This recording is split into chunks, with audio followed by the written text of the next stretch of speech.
Ah, the Headless Horseman. Probably one of the first myths or ghost stories you have ever been told. But do you know the much more extended version of the tale, or that cultures other than American colonies held stories of headless riders? No? Well then, I suppose it is about time we fix that problem. Starting us off is the Irish tales of the Dullahan, or the Dark Man, which is known as a headless fairy, usually riding a black horse and carrying its head under its inner lower thigh, or holding it high for those to see at great distances. It wields a whip made of a human corpse's spine, and when it stops riding, a death occurs. It will then call out a name, at which point the person whose name was called will immediately die. In another tale, this time German, set in Brunswick in Lower Saxony, a headless horseman called the Wild Huntsman blows a horn to warn hunters not to ride the next day because they will be met with an accident. Now on to the story I'm sure you all know of, the story of Sleepy Hollow. The legend of Sleepy Hollow and the Headless Horseman begins in New York during the American Revolutionary War. Traditional folklore holds that the horseman was a Hessian artilleryman who was killed during the Battle of White Plains in 1776.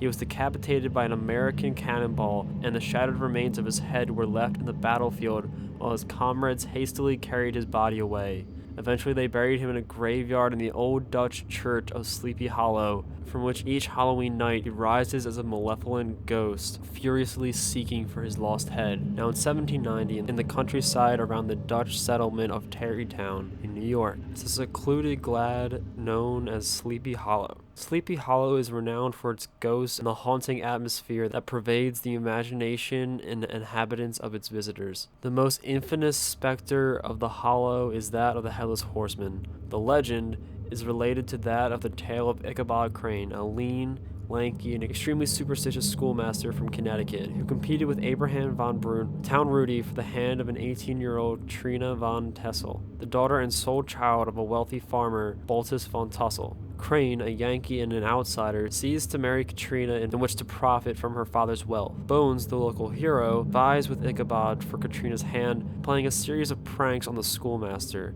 and the fate of Sleepy Hollow's fortune weighs in the balance of this time. The tension between the three are soon brought into a head. As Ichabod Crane attended a party at the Tussels' housestead, he danced and partook in the feast and listened to ghostly legends told by Broom and the locals. But his true aim was the purpose of Katrina's hand, but unfortunately he was unable to achieve his goal during the night. After having failed to secure Katrina's hand, Ichabod rode home with heavy heart between the woods of the Tussels' housestead and the Sleepy Hollow settlement. He passed several haunted spots, and his active imagination began to allude to the ghost stories that he was told during the harvest party. Very nervously passing throughout the woods, Ichabod imagined seeing the ghost of a British spy, then eventually having to pass the old Dutch burial ground. That is when Ichabod, to his horror, saw a man sitting upon a horse just beyond the graveyard. However, this man had no head. The head was nestled between his legs on the saddle. Now Ichabod fled in horror, only to have this ghoulish horseman follow him. As the chase pursued, the horseman threw his severed head at Ichabod's terrored face. The next morning, Ichabod had mysteriously disappeared from the town, leaving Katrina to marry Bones, who was said to look extensively knowing whenever the story of Ichabod was related. The only relics of the schoolmaster's flight are that of his wandering horse, trampled saddle, discarded hat, and mysteriously shattered pumpkin. Although the nature of the Headless Horseman is left open for interpretation, the story implies that the ghost was really Bron, an agile stunt rider in a disguise. The narrative of Sleepy Hollow and the Headless Horseman was also stated that the old Dutch wives continued to promote the belief that Ichabod was spirited away by supernatural means, and the legend developed around his disappearance and sightings turned into the story that we all know today. Well, there you go, the full story and background of the rather well-known Headless Horseman. Personally, I love the story mainly because the artwork people create of depicting the horseman is amazing. But let me know your guys' opinion.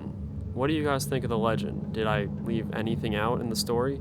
What other stories and legends do you want me to look into? Leave all of that in the comments below. Thank you for staying with us to the end. If you enjoyed this journey, hit the like button down below and leave a comment in the comment section. I always consider suggestions for new videos and topics, so do not be shy. Also, do not forget to subscribe in order to stay up to date on all things unexplained. Until then, I hope to see you again next time as we take another trip into the realm of the unknown.